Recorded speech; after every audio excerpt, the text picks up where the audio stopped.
Hey everyone, welcome to today's Explainer.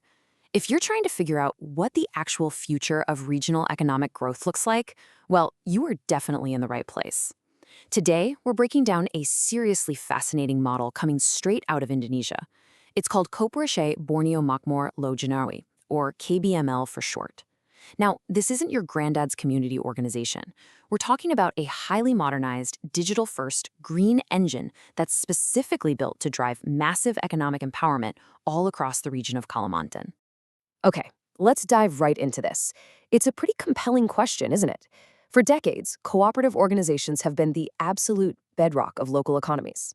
They operate on this great principle of mutual benefit. But what actually happens when you take those deeply rooted community values and just supercharge them? I mean, injecting cutting-edge green technology, automated digital ecosystems, and real industrial-scale operations. The result is this entirely new, hybrid business model, one that empowers the individual, sure, but also competes on a massive global industrial stage. So, here is our roadmap for today's explainer.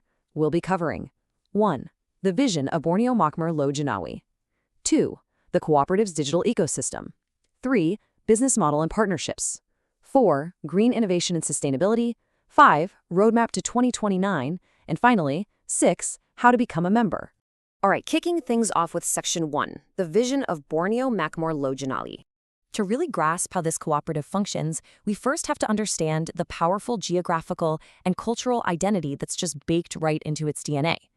The official visual identity of KVML acts as a massive anchor here. The green and gold aren't just random aesthetic choices. That green represents a fierce, unwavering commitment to environmental sustainability. And the gold? That signifies the immense natural wealth and potential prosperity of Kalimantan, the island of Borneo. It physically places their entire mission right in the beating heart of the region they're aiming to uplift. And then you have the word Lojanawi. It's derived from Javanese, and it translates to prosperous, peaceful, and harmonious. Honestly, this single word sets the entire philosophical tone for the cooperative. It tells us right out of the gate that their goal isn't just ruthless, unchecked economic expansion. Not at all. It's about sustainable welfare. Building real wealth in a way that stays in perfect harmony with both the local community and the environment. Moving right along to Section 2, the cooperative's digital ecosystem. So they achieve this grand, harmonious vision, but not with old-school, dusty ledger books. They use a rigorous, state-of-the-art digital backbone. They've actually split their tech into two incredibly efficient, specialized tools. On one side, you have administrators using a robust management app. We're talking automated accounting, live point-of-sale integration, automatic updates, the works. And on the flip side, members are empowered with their own dedicated app. It's literally a seamless digital marketplace right in their pockets. It allows for self-service, swift digital payments, and direct access to a massive online store, connecting buyers and sellers. Now, the glue connecting these two apps is their centralized dashboard monitoring system. And this isn't just about hoarding data. It's all about real-time intelligence. The dashboard tracks business activities instantly, but the real game changer is its early warning system, or EWS.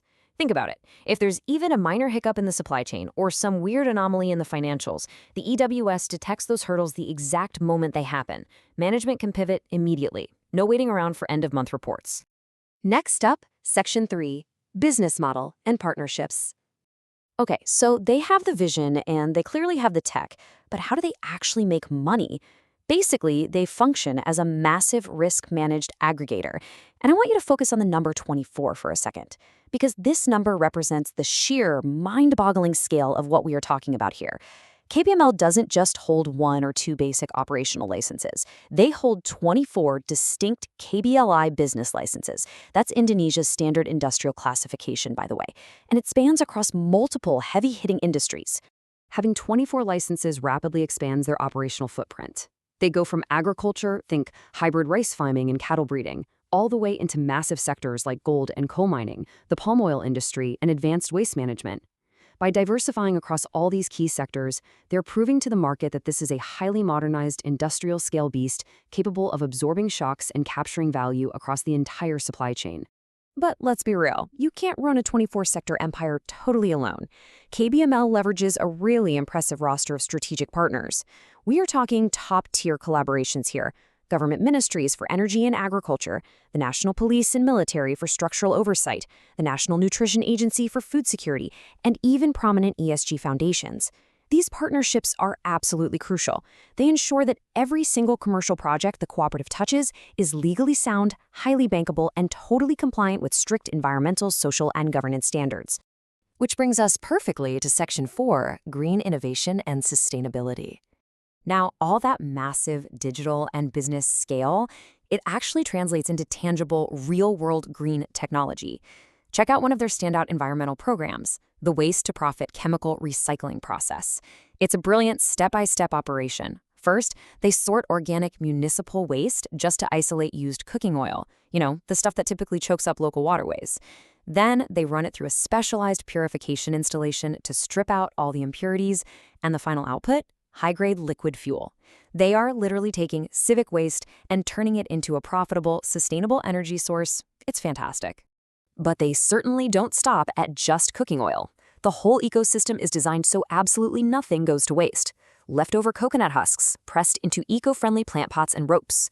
Hardwood waste from the municipal sorting, transformed into valuable biochar to trap carbon.